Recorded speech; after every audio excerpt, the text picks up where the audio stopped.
যুক্তরাষ্ট্রের ঋণ এখন $40 ট্রিলিয়ন এক নতুন নজিরবিহীন রেকর্ড স্পর্শ করেছে। মার্কিন সরকারের এই ঋণের বোঝা এক দশকেরও কম সময়ে দ্বিগুণ হলো।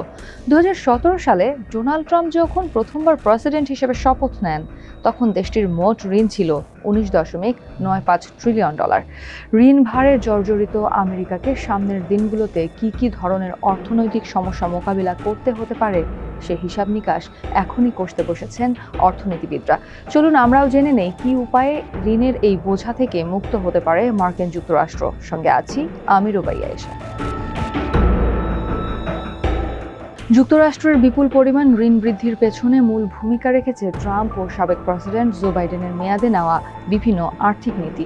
ট্রাম্প ও বাইডেনের সময়ে কোভিড-19 মহামারী মোকাবিলায় নেওয়া বিপুল জরুরি তহবিল ঋণ বৃদ্ধির প্রধান কারণগুলোর একটি।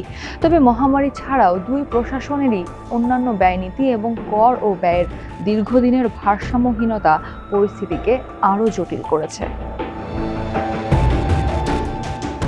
বাইডেনের মেয়াদে অবকাঠামো উন্নয়ন, পরিবেশ বান্ধব জ্বালানি ভর্তুকি ও সামাজিক সুরক্ষার মতো বড় খাতে সরকারি ব্যয় ঋণকে আরও বাড়িয়ে দেয়।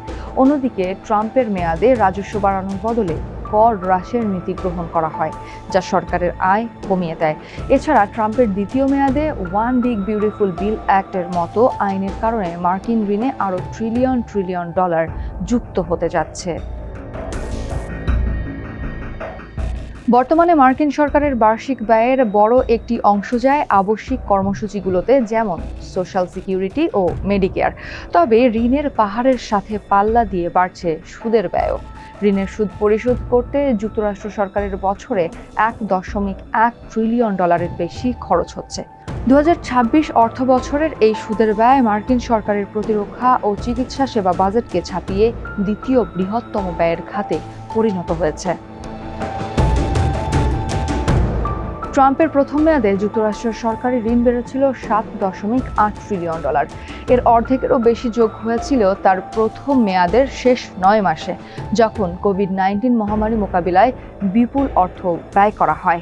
এরপর 2025 সালের জানুয়ারিতে ট্রাম্প দ্বিতীয়বার প্রেসিডেন্ট হিসেবে দায়িত্ব নেওয়ার পর থেকে যুক্তরাষ্ট্রের ঋণ আরও $3.8 ট্রিলিয়ন বেড়েছে। অর্থাৎ এখন পর্যন্ত দুই মেয়াদ মিলিয়ে মোট ঋণ বৃদ্ধির পরিমাণ $11.6 ট্রিলিয়ন। যুক্তরাষ্ট্রের অর্থ মন্ত্রণালয় এই ক্রমবর্ধমান ঋণ কমানোর চেষ্টা করলেও পরিস্থিতি সামাল দেওয়া কঠিন হয়ে পড়েছে। দীর্ঘমেয়াদী বন্ডের সুদের হার কমানোর জন্য বাইব্যাক কর্মসূচি দ্বিগুণ করার মতো পদক্ষেপ নেওয়া হয়েছে, তবে এর প্রভাব দীর্ঘস্থায়ী হবে কিনা তা নিয়ে সংশয় রয়েছে। অলাভজনক বাজেট নজরদারি সংস্থাগুলোর মতে $40 ট্রিলিয়ন এই ঋণের প্রভাব কেবল সরকারের খাতাতেই সীমাবদ্ধ নয়। এটি মার্কিন অর্থনীতিতে মূল্যস্ফীতি বাড়াচ্ছে, গুরুত্বপূর্ণ খাতগুলোর বাজেট কমিয়ে দিচ্ছে এবং শেষ পর্যন্ত সাধারণ মানুষের জীবনযাত্রার খরচে সরাসরি প্রভাব ফেলছে। মার্কিন আইন প্রণেতারা যদি অবিলম্বে কর বৃদ্ধি বা সরকারি ব্যয় সংকোচনের মাধ্যমে নীতিগত পরিবর্তন না আনেন, তবে বিশ্বের বৃহত্তম এই অর্থনীতি একটি বড় আকারের দীর্ঘমেয়াদী আর্থিক সংকটের মুখে পড়তে পারে। মার্কিন think tank committee for a responsible federal বাজেটের প্রেসিডেন্ট মায়া ম্যাকগিনিয়াস বলেন, $40 ট্রিলিয়ন ঋণ শুধু সরকারের হিসাবের খাতায় থাকা কোনো সংখ্যা নয়। এর প্রভাব পুরো অর্থনীতিতে পড়ে এবং কোনো না কোনোভাবে মানুষের পকেটেও পৌঁছে যায়। তিনি বলেন, আমরা যত বেশি ঋণ করি তত বেশি মূল্যস্ফীতি বাড়ে, বাজেটের অন্যান্য গুরুত্বপূর্ণ খাতে ব্যয়ের সুযোগ কমে যায় এবং দেশের ভেতরের জরুরি পরিস্থিতি কিংবা বিদেশের অস্থিরতার সময় আমরা আরও বেশি ঝুঁকির মধ্যে পড়ি।